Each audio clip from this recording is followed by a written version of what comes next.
Assalamualaikum warahmatullahi wabarakatuh. Bismillahirrahmanirrahim. Alhamdulillahi rabbil alamin. Wassalatu wassalamu ala asyrafil anbiya'i wal mursalin wa ala alihi wa sahbihi wa man tabi'ahum bi ihsanin ila yaumiddin. Amma ba'du. Alhamdulillah, syukur pada Allah Subhanahu wa taala, takdir Allah sejak azali. Allah taala zahirkan, Allah taala jadikan kita bersama-sama sambung belajar ataupun ulang kaji ilmu tauhid khasnya dan ilmu agama yang lain amal. Seperti biasa kita mulakan dengan wiridul Imam Ali bin Abi Bakar As-Sakran daripada kitab Syawarikul Anwar dan juga kitab Barzanji. A'udzu billahi minasyaitonir rajim. Bismillahirrahmanirrahim. Allahumma inni ihtantu bi darbillah tuluhu ma syaa Allah kufluhu la ilaha illallah babuhu Muhammadur Rasulullah sallallahu alaihi wasallam saqafuhu la hawla wa la quwwata illa billahil aliyyil azim ahata bina min bismillahir rahmanir rahim alhamdulillahi rabbil alamin arrahmanir rahim maliki yaumiddin iyyaka na'budu wa iyyaka nasta'in ihdinas siratal mustaqim siratal ladzina an'amta 'alaihim ghairil maghdubi 'alaihim waladdallin amin. Sur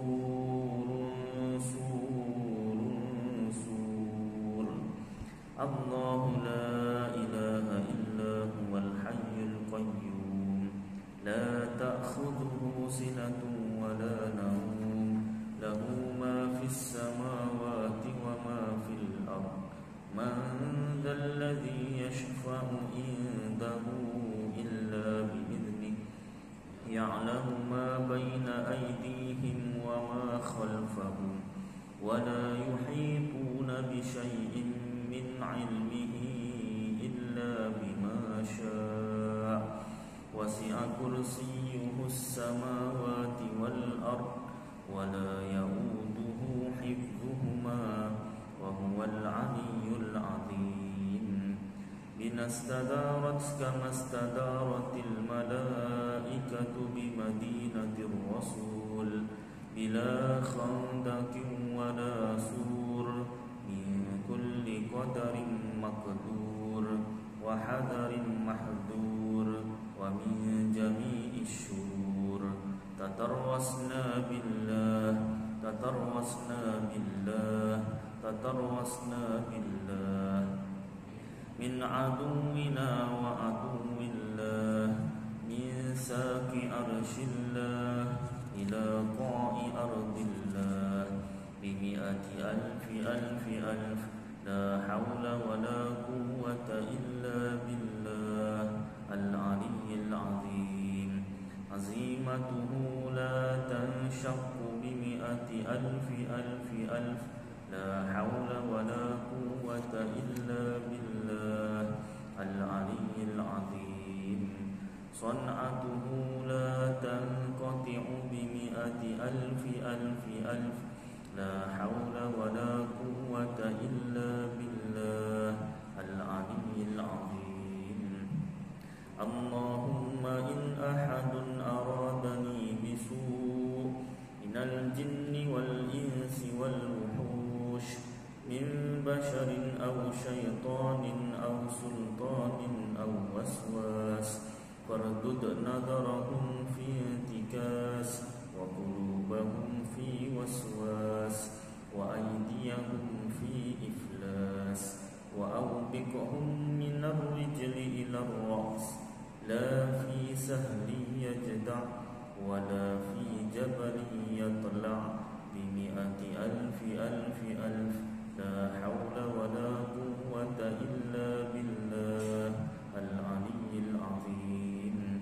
sallallahu ala sayyidina Muhammad wa ala alihi wa sahbihi wa sallam walhamdulillahi rabbil alamin. Alhamdulillah. Yang berusaha Tuan Pengerusi Masjid Kampung Kopok Baru, yang dihormati Tuan Timbalan Pengerusi Masjid, yang dihormati barisan ediki masjid, yang dikasihi tuan-tuan imam, tuan-tuan bilal, muslimin muslimat yang dirahmati Allah Subhanahu wa taala. Baik, sambung pembacaan kitab Aqidatul Najid fi Ilmi Usuluddin bagi Syekh Zainul Abidin bin Muhammad Al-Fatani, tulisan Rumi, asalnya tulisan Jawi. Ini adalah kitab syarah bagi kitab matan Ummul Barahin bagi Imam Sanusi. Baik, yang lepas kita dah masuk bab ta'alluq ilmu, panjang pembahasannya. Cuma saya nak timbulkan satu masalah. Kalau kita dah belajar sifat ilmu ini, maka akan terang jelaslah bahawasanya ujian yang Allah Ta'ala berikan, bala, bencana yang Allah Ta'ala berikan kepada hamba-Nya, kepada makhluk, kalau dikaitkan dengan ilmu pengetahuan Allah SWT, bukanlah maknanya Allah Ta'ala nak menguji itu sebab Allah nak tahu. Kalau kita kata Allah Ta'ala uji kita sebab Allah nak tahu sama ada kita beriman atau tidak, Allah Ta'ala nak uji sebab Allah nak tahu kita sabar ke tidak, Allah Ta'ala nak uji kita sebab Allah nak tahu kita ni redha ke tidak, maka tatkala itu batallah sifat ilmun bagi Allah Ta'ala. Kenapa? Sifat ilmun Allah Ta'ala ini dia punya ta'alluq, peringkat ta'alluqnya hanya satu, iaitu apa dia? Tanjiziyun qadimun, tunai Allah Ta'ala mengetahui sejak qadim, sejak tiada makhluk lagi, sejak azali. Makhluk belum ada, Allah Ta'ala dah tahu dah segala yang wajib, mustahil dan harus, termasuklah nasib manusia. Jadi Allah Ta'ala uji, dalam Al-Quran banyak Allah Ta'ala uji hamba-Nya, Allah Ta'ala uji manusia. Tapi dalam kitab tafsir, para ulama menjelaskan, menafsirkan bahawasanya uji itu bukanlah maknanya Allah Ta'ala nak tahu, tetapi liyudhirakum, untuk menzahirkan, untuk memberitahu pada makhluk yang lain.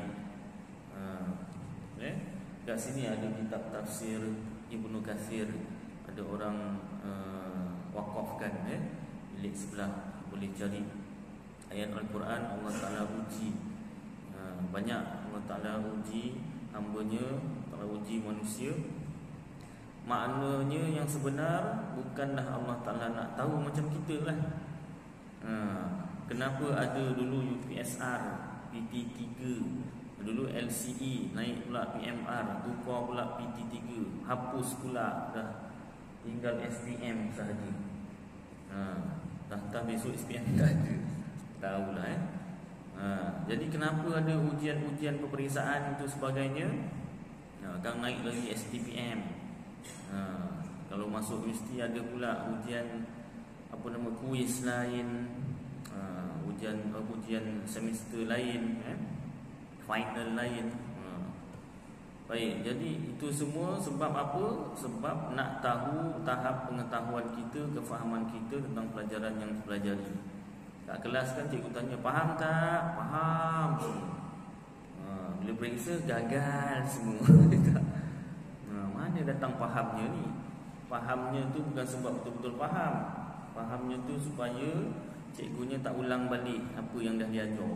Kan cakap tak faham kan diulang balik kan, ngantuk kan. Jadi baik cakap faham. Rupanya bila periksa tak faham. Alasan lupa lah masa ajar tu faham. Masa periksa lupa, hilang semua. Ya lah tu Baik, jadi manusia menguji manusia yang lain tu tujuannya memang nak tahu. Kadang-kadang rupanya cikgu ni, siapa yang cikgu tahulah, cikgu ni dia ada target ni. daripada ujian bulanan, periksa pertengahan tahun, periksa ujian yang kedua, ujian pertengahan semester kedua, nanti ujung akhir tahun tu ataupun SPM. Kalau dulu PT3 lah SPM, sekarang SPM saja. Dia ada target, budak ni si A ni boleh dapat A tak? Ini setakat lulus pun dah kira okey dah. Sebut nama dah tahu, semua cikgu sebut nama je budak ni, semua cikgu dah giling kepala dah. Dia ada target dia dah. Tapi sekurang-kurangnya dapat lulus pun jadilah tu. Budak ni, budak ni ayam tambatan sekolah kita ni. Sebut je nama sekian kan, si B ni, masing-masing cikgu angguk-angguk. Bagus. Kan? Ayam tambatan inilah murid yang akan menaikkan, melonjakkan tahap sekolah kita ni kan.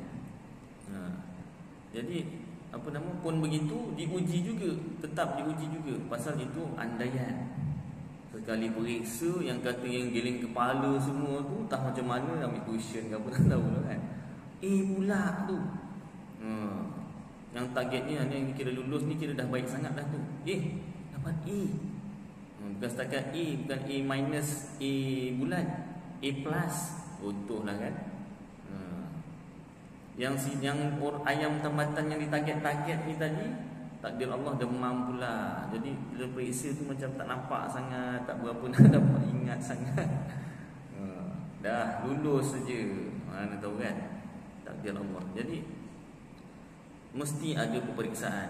Kalau tak, kita tak tahu kan tahap sebenar. Itu manusia. Allah Ta'ala menguji makhluknya, memberi ujian, memberi dugaan pada hamba-hambanya, bukan untuk nak tahu. Allah Ta'ala punya pengetahuan tu sejak makhluk belum ada dah tahu semua.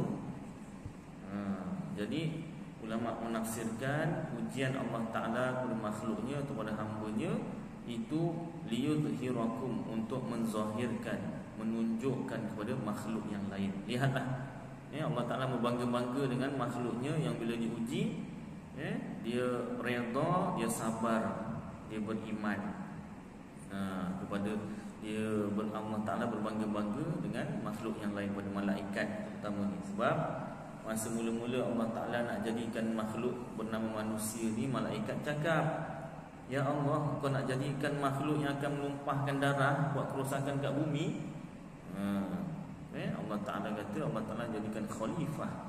Manusia ni khalifah, pemimpin kat muka bumi kan.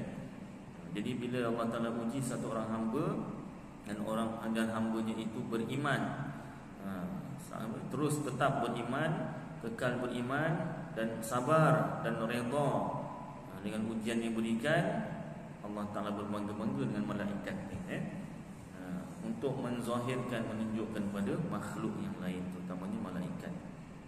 Baik. Jadi hati-hati tuan-tuan, jangan sampai kita ingat Allah Ta'ala uji kita itu sebab Allah nak tahu. Jangan begitu. Baik, sambung. Dan hanya saja ta'alluq ilmu kepada wajibat, perkara yang wajib akal, dan mustahilat, mustahil akal, dan kepada jaizat itu harus akal, kerana bahawasanya ilmu itu bukan daripada sifat yang memberi bekas. Maka dari kerana itulah umum ta'alluqnya kepada sekalian yang tersebut. Bersalahan kudrat dan iradat, maka keduanya sifat yang memberi bekas. Maka sebab itulah tiada ta'alluq keduanya, melainkan pada yang dapat berubah. Daripada Adam tiada kepada wujud pada ada, dan daripada wujud ada kepada Adam, ini tiada. Seperti yang telah lalu bicara Kana tu telah lalulah. Jikalau ta'alluq keduanya dengan yang wajib bagi hendak mengada akan dia, kalau kudrat dan iradat tu berta'alluq kepada yang wajib akal, yakni Allah Ta'ala dan segala sifat-sifatnya, dan secara lazim, yakni mesti daripadanya tahsilul hasil, menghasilkan benda yang sudah terhasil. Atau ta'alluq dengan mengadamkan dia, mentiadakan dia, maka lazim, yakni mesti daripada yang demikian itu bertukar hakikat. Kerana bahawa hakikat yang wajib itu barang yang tiada menerima Adam, ini tiada sekali-kali. Jadi terbalik nanti Dan jika ta'alluq keduanya, yakni kudrat dan iradat, dengan yang mustahil bagi memberi bekas mengada akan dia, maka lazim, yakni mesti daripada demikian itu bertukar hakikat. Kerana bahawa hakikat mustahil itu barang yang tiada menerima wujud sekali-kali, atau ta'alluq dengan mengadamkan dia, maka lazim jadi tahsilul hasil, menghasilkan benda yang sudah terhasil. Maka tiada ta'alluq keduanya kepada yang wajib dan kepada yang mustahil itu tiada dinamakan lemah. Yang macam itu kerana bukan lorongannya. Jadi diulang balik, sifat ilmu ini dia tak memberi bekas. Dia tak sama macam kudrat dan iradat. Kudrat dan iradat ataupun kudrah dan iradah itu ta'alluqnya berlaku sifat kudrat kuasa Allah dan iradat, yakni penentuan nasib makhluk itu kepada makhluk saja, pada harus akal, yakni makhluk. Tak berlaku kepada wajib akal, yakni Allah serta sifat-sifatnya, dan tak berlaku pada mustahil akal, iaitu syarik, yakni sekutu bagi Allah Ta'ala. Sebab tu ni ulang kaji balik lah, benda dah sama kan, tapi ulang lagi. Supaya apa? Supaya mantap, supaya masuk dalam hati. Oleh itu, satu orang tak boleh mengatakan Allah Ta'ala itu yang boleh buat. Full stop, cukup macam tu saja, tak boleh. Kenapa? Kalau macam tu, Allah Ta'ala berkuasa. Allah Ta'ala berkuasa macam mana? Allah boleh buat apa sahaja. Full stop macam tu. Dan secara akan timbul persoalan ataupun tak dapat menjawab persoalan, bolehkah Allah Ta'ala jadikan dirinya ada dua? Bolehkah Allah Ta'ala jadikan dirinya ada isteri, ada anak? Kalau dia nak jawab boleh, nanti kamu dah. Kalau macam tu, maknanya Allah Ta'ala ni boleh ada dua lah. Dah bukan esa, dah bukan tunggal, dah bukan satu. Allah Ta'ala ni dah boleh ada isteri dan anak. Kalau macam tu betul lah fahaman Kristian, ada isteri ada anak. Jadi nak jawab tak boleh pula, dah kata Allah berkuasa. Kenapa pula tak boleh? Peninglah Ustaz soalan ni. Siapa yang timbulkan ni? Timbulnya soalan ni kerana ada orang mengatakan Allah Ta'ala tu, Tuhan tu yang boleh buat sahaja. Sedangkan Rasulullah SAW menyampaikan ajaran agama Islam itu daripada wahyu daripada Allah Ta'ala, disampaikan melalui malaikat Jibril. Kemudian Rasulullah sampaikan kepada para sahabat, kemudian sahabat sampaikan kepada tabi'in, kemudian disampaikan kepada tabi'ut tabi'in, dan disampaikan kepada para ulama mutaakhirin. Salah satunya Syekh Zainul Abidin bin Muhammad Al-Fatani, Imam Sanusi.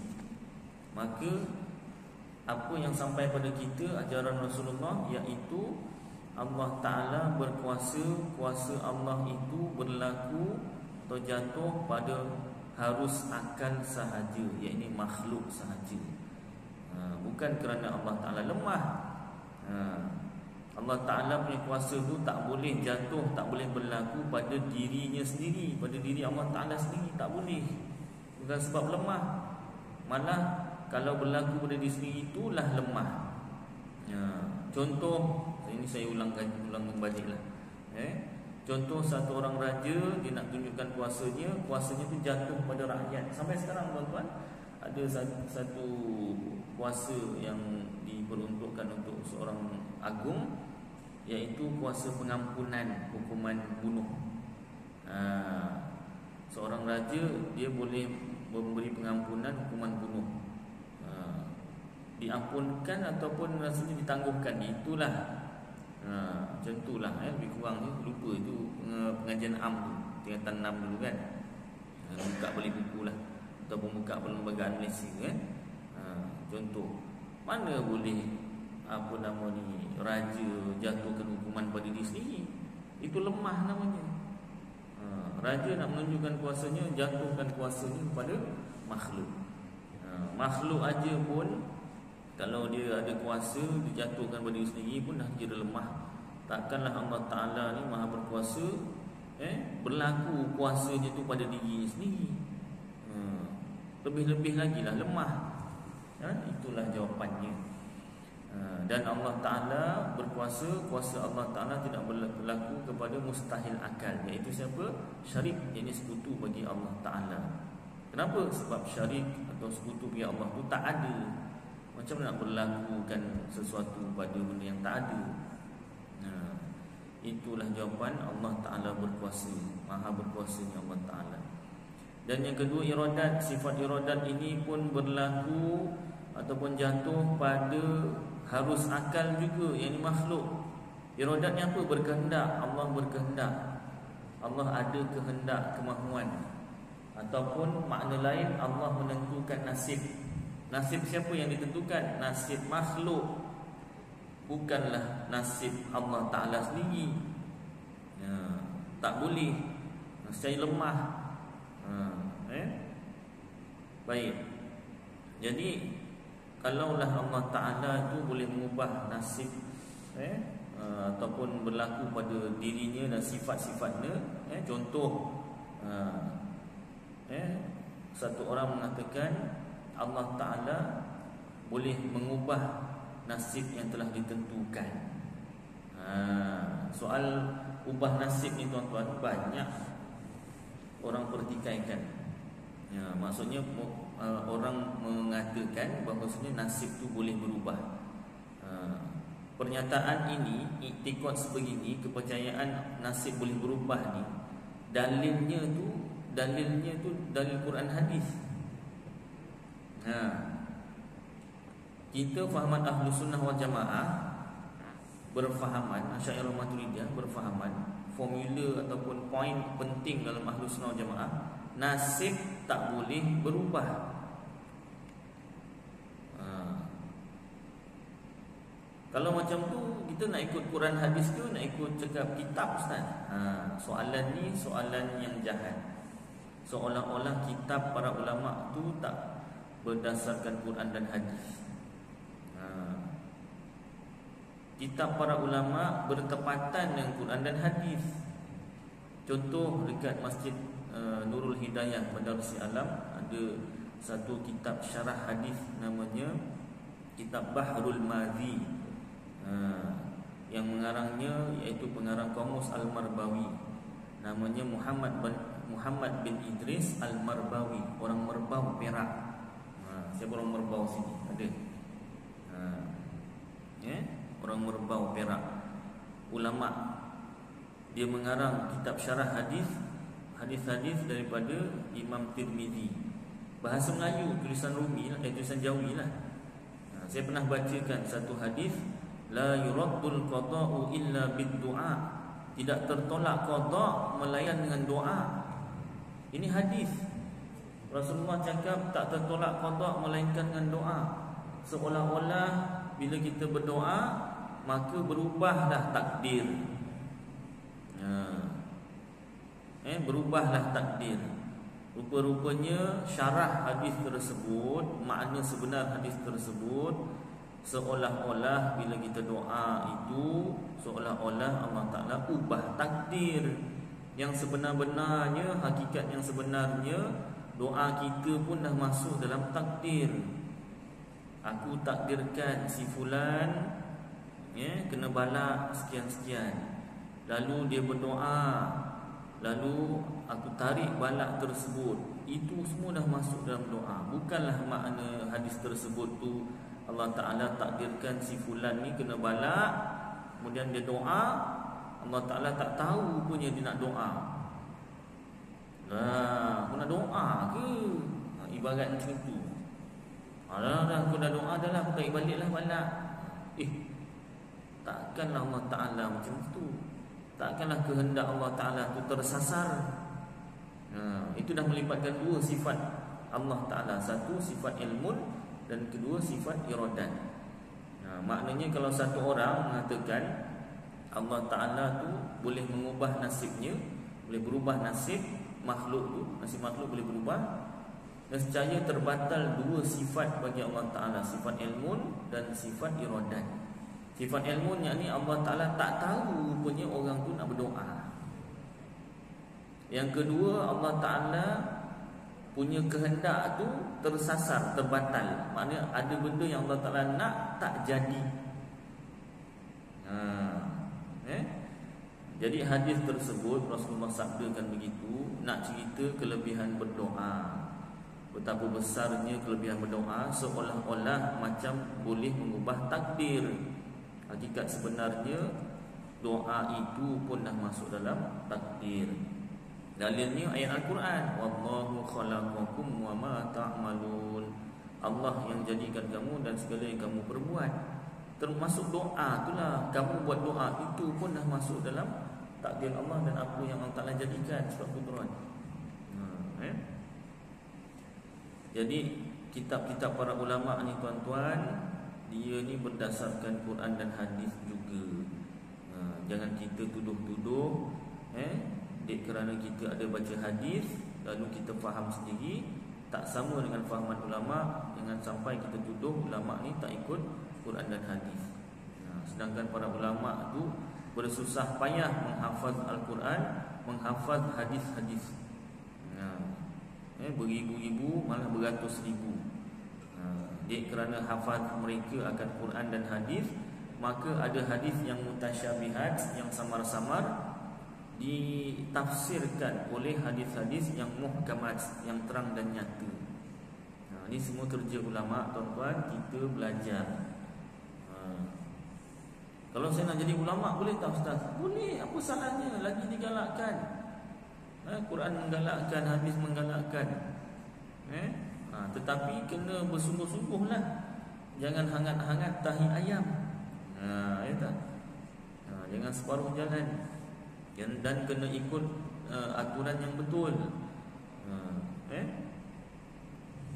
Kita nak nak mengikut sunnah Rasulullah SAW. Apa sunnah Rasulullah yang paling besar? Maksudnya itu Ustaz, serban besar juga. Sunnah tu semua besar. Yang paling besar, maksudnya itu Ustaz, koin 4. Awak ni koin 4 lagi. Pasal apa belanjanya besar? Koin 4 tak cukup besar lagi. Siwak tak cukup besar lagi. Lagi apa? Jubah. Jubah tu, asal jubah tu sebenarnya macam mana jubah yang awak faham jubah? Jubah yang Ustaz pakai, kan yang sebagian bukan jubah. Jubah ada butang ni sampai bawah. Boleh buka semua. Itu jubah yang saya pakai ni. Komis atau komis, baju. Orang nak cakap baju je. Juga jubah yang boleh sarung butangnya sampai bawah. Itu jubah. Ini komis, baju. Lagi apa? Tak cukup besar, ada lagi besar. Saya tahu Ustaz, makan dalam dulang. Bukan makan dalam dulang, makan dengan dulang, makan dengan menggunakan dulang. Makan dalam dulang cuma tak muat. Dalam dulang makan menggunakan dulang berjamaah. Itu sunnah juga. Ada lagi besar. Lagi apa? Saya tahu Ustaz, berdakwah, ya, sunnah juga. Lagi besar daripada dakwah, sunnah-sunnah ni semua, iaitu, saya nak sebut semua banyak sangat, insya tak habis lah. Sunnah yang paling besar ulama sebut akidah, kepercayaan, iktikad dalam hati Rasulullah SAW. Itulah sunnah yang paling besar. Tuan-tuan bayangkan berapa lama Rasulullah nak masukkan keyakinan yang betul, kepercayaan kepada Allah dalam hati sahabat. Agak-agak berapa lama?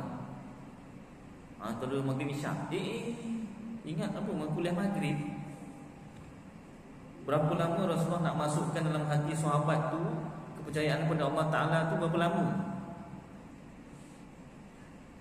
13 minit Ustaz. Sikit ni. 13 jam. Tak cukup lama. 13 hari tak cukup lama. Minggu, bulan. 13 tahun kat Mekah. Itu yang Sayyidina Bilal kena 4 batu tu. Itu nak masukkan keyakinan dalam hati tu. Ahadun ahad tu. Itu bukannya hafal-hafalan tu.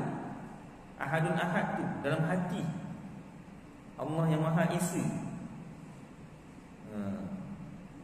Kita naik motor kena batu kecil daripada lori belakang tepak pun dah mencarut.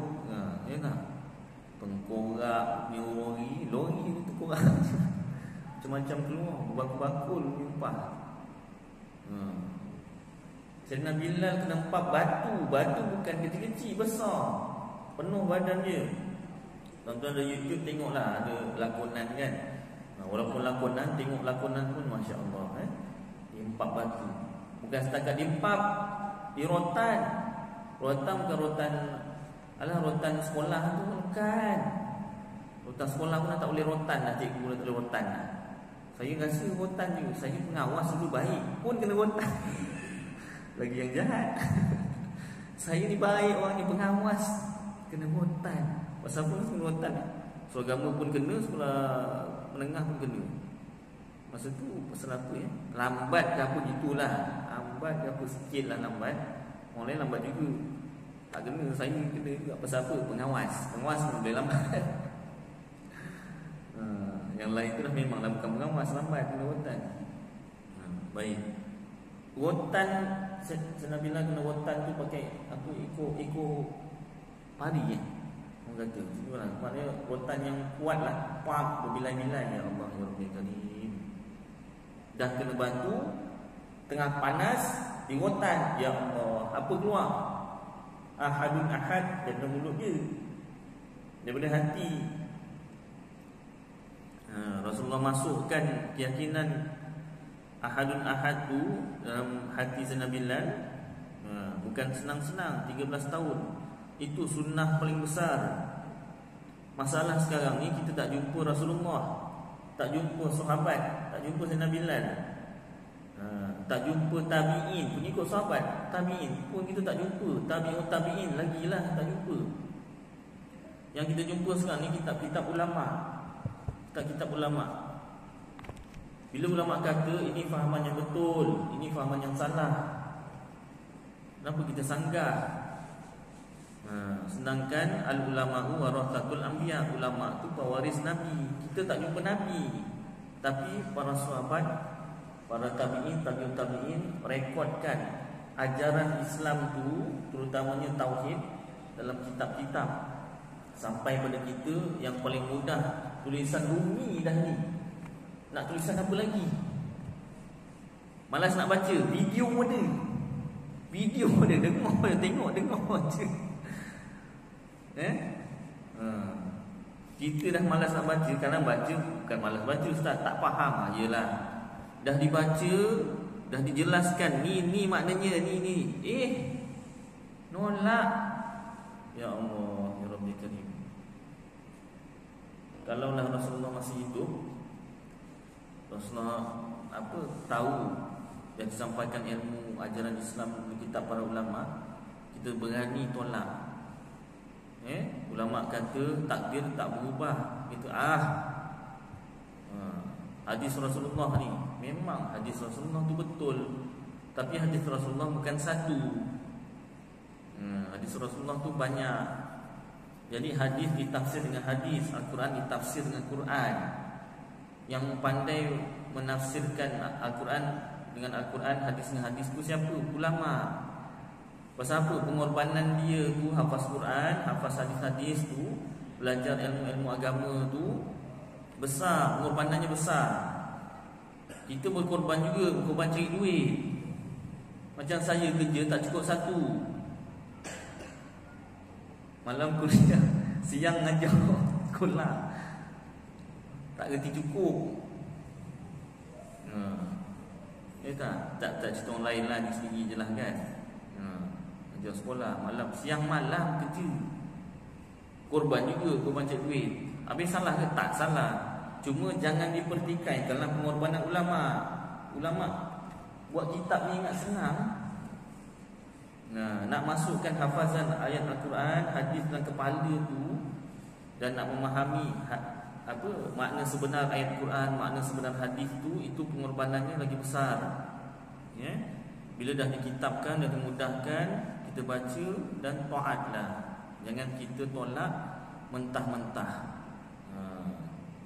dengan kata kita, ni ada orang lagi alim, ada orang lagi alim, ada orang lagi alim daripada ulama, ada orang lagi banyak berkorban untuk agama daripada ulama ni. Ulama ni apa nama ni cuma tulis saja.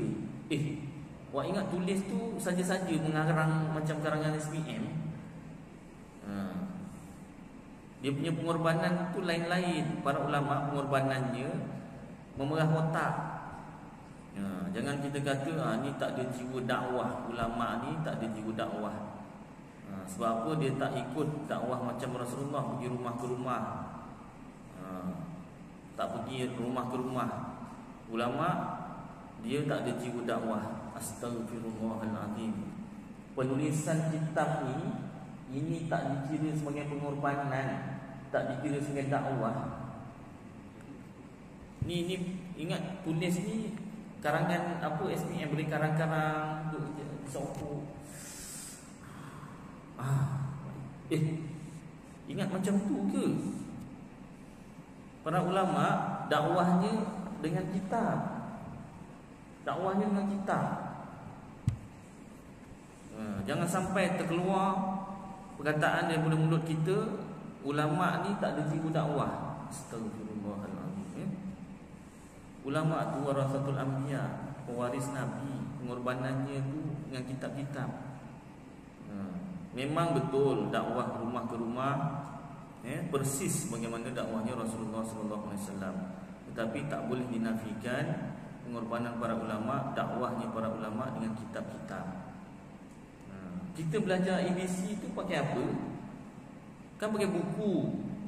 Kita belajar alif bata untuk baca Jawi, alif bata untuk baca Quran. Itu apa? Hanya sekadar mulut ke mulut ke ada kitabnya? Ada muqaddamnya, ada iqra'nya. Kitab penulisan. Kita perlukan kitab penulisan untuk dapatkan ilmu, untuk dapatkan ajaran Islam. Jadi jangan sampai kita menafikan dakwahnya para ulama dengan mengatakan ulama tak ada jiwa dakwah, sebab dakwahnya ulama hanya menulis kitab, tidak pergi rumah ke rumah seperti mana dakwahnya Rasulullah SAW. Jangan sampai macam tu. Saya tak ada Ustaz, tak ada. Saya pun tak tuduh siapa-siapa, ni umum. Saya pun tak cakap siapa. Baik, sambung sini tu mukadimah ni. Baik, sambung sini. Hayat dan keterangannya, sifat hayat Allah Ta'ala. Dan kata musannif, kata pengarang kitab Ummul Barahin, wal hayatu wahiya la tata'allaku bisyai'in. Artinya, dan yang keempat daripada sifat ma'ani itu hayat. Artinya hidup yang tiada dengan nyawa. Allah Ta'ala hidup tak bernyawa. Dan tiada dengan nafsun. Nafsun ni diri, badan. Dan tiada mizaj, yakni kejadian yang empat anasir. Unsur. Satu unsur, banyak anasir. Apa anasir empat unsur tu? Macam cerita Pak Belalang. Hai mambang tanah, mambang api, mambang air, mambang angin. Allah Ta'ala tak terdiri daripada empat unsur tu. Bersatulah denganku hai si mambang. Dah tulis pun dah. Baca balik. Hai mambang kuning, mambang hijau, kelabu. Asal lain pula ni. Rupanya betul huruf. Lain dia sebut, lain dia tulisnya. Itu tu ketawa juga, kelakar juga. Itu perli tu. Belajar silat tapi tak buta huruf. Jangan. Kena belajar juga menulis. Tak? Kenapa penting? Nanti kena tipu. Baik. Dan tiada hidup itu dengan sebab makanan. Allah Ta'ala hidup tu bukan sebab makanan. Tidak. Kita hidup sebab makanan. Tak ada makanan mati. Tak payahkan 2-3 hari, 1 hari tak makan pun dah macam rasa kan, nak pingsan. Baik. Dan ta'rif hayat itu, hidup Allah Ta'ala itu, hiya sifatun wujudiyatun tusahhihu liman qamat bihil idraku. Artinya iaitu sifat yang wujudiyah, yang ada wujud. yang mengesahkan ia, yakni sifat itu bagi yang berdiri ia dengan dia, yakni dengan orang itu akan idrak. Tak faham Ustaz? Diterangkan lagi. Artinya bahawa bersifat ia, yakni Allah, dengan sifat idrakun, dan yang iaitu ilmu, sama' dan basar. Dan seumpama sifat idrak itu yang lainnya daripada segala sifat yang disyaratkan pada akal wujud hayat, seperti kudrat dan iradat. Sifat hayat ni syarat bagi adanya sifat-sifat lain lah, bahasa mudahnya. Dan iaitu syarat akli pada sekalian sifat ma'ani, kudrat, iradat, ilmun, hayat, sama', basar. Lazim hayat, bukan hayat, hayat tak maksudlah ni hayat, sama', basar, kalam. Lazim ini mesti daripada ketiadaan sifat ma'ani. Kalau sifat hayat tak ada, sifat-sifat lain tak ada lah. Dan tiada lazim, tiada mesti daripada wujudnya ada sekalian sifat ma'ani. Tapi tak mesti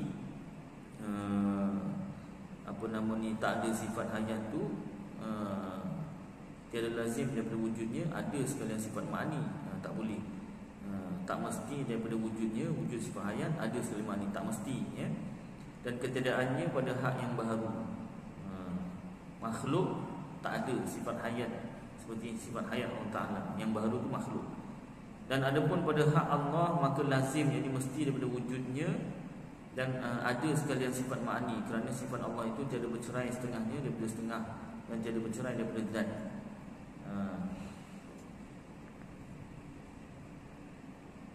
Adapun pada hak Allah Ta'ala, maka lazim, ini mesti daripada wujudnya. Wujud sifat hayat tu mesti, tak boleh tidak. Ada sekalian sifat ma'ani. Ada sifat hayat, maka adalah sifat ma'ani. Kenapa macam tu? Kerana sifat Allah itu tiada bercerai setengahnya daripada setengah. Sifat Allah tu kita belajar satu wujud, dua kitab, tiga bakok. Tapi bukanlah maknanya dia berpisah-pisah. Sebab wujud lain kat sini, sifat kitab dekat sini, tak. Dia tak bercerai tanggal. Tak bercerai tanggal. Baik. So insya-Allah tuan cukuplah dari sedikit tentang ulang kaji tentang sifat ilmu dan juga sifat hayat kita ni. Allah Ta'ala ada sifat hayat, sifat hidup, tapi tidaklah dengan nyawa dan tidak dengan makanan dan tidak terdiri daripada 4 unsur atau anasir, ya. Wallahu a'lam bishawab. Mudah-mudahan apa yang kita baca dan dengar bersama jadi manfaat untuk saya dan tuan-tuan, apa kita amalkan dan sampaikan insya-Allah. Aku qouli hadza wa astaghfirullahal azim li wa lakum wa lisa'iril muslimin wal muslimat wal mu'minin wal mu'minat fastaghfiruh wa ya fawzal mustaghfirin wa ya najatat taibin. Sallallahu tabaraka wa ta'ala ala khairi khalqi sayyidina maulana Muhammad wa ala alihi wa sahbihi wa baraka wa sallam. Subhana rabbika rabbil izzati amma yasifun wa salamun ala al mursalin walhamdulillahi rabbil alamin. Taqabbalallahu